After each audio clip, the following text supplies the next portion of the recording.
Essa é a frase mais dolorosa da Bíblia e quase ninguém percebe. Na cruz, as últimas palavras de Jesus foram Eli, Eli, lama sabachthani. Ele citou o início de um salmo, que é o Salmo 22. É um salmo davídico que começa assim: meu Deus, por que me abandonaste? E em aramaico é exatamente a mesma frase de Jesus. Nesse salmo, Davi praticamente fala sobre toda a crucificação, mas ainda não existia crucificação. Mas eu sou verme e não homem. Aqui, verme é uma palavra que é tolaat. Não sei falar direito, mas isso significa um verme específico. Um verme que é o verme escarlate. Esse verme, ele se fixa na madeira e ele solta uma tinta vermelha. Você percebe o quanto isso é poderoso? Não é por acaso. Eles lançam insultos contra mim, dizendo: recorra ao Senhor e que o Senhor o liberte. Assim fizeram os zombadores com Jesus. Lá na frente, Davi escreve: cães me rodearam, um bando de homens maus me cercou, perfuraram as minhas mãos e os meus pés. Perfuraram as minhas mãos e os meus pés. Davi escreveu isso daqui cerca de 1000 anos antes de Jesus. Ainda não existia crucificação.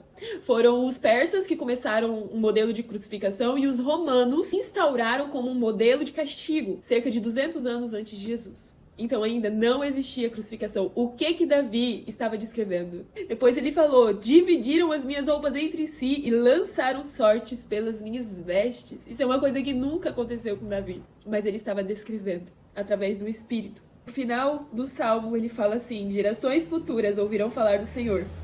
Um povo que ainda não nasceu proclamarão seus feitos de justiça, pois ele agiu poderosamente. Você percebe como o Salmos 22 está intrinsecamente ligado com o momento da crucificação. E as últimas palavras de Jesus são Eli, Eli, lama sabachthani, que é o início de um salmo que descreve todo um sofrimento, mas ele termina com vitória. Ele termina dizendo que eu e você ouviríamos falar disso e proclamaríamos os feitos do Senhor. E eu te desafio agora a ler os Salmos 22 acompanhado de Mateus 27. E você vai ver o quanto é poderosa essa palavra e como a crucificação não foi aleatória. Foi para levar toda a ira de Deus sobre o único que conseguiria suportar esse castigo, que foi Jesus.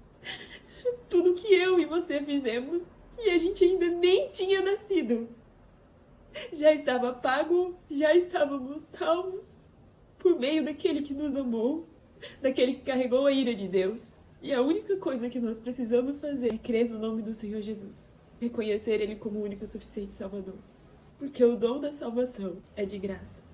Jesus não cita à toa esse salmo, o início de um salmo que começa com lamento, mas termina com vitória.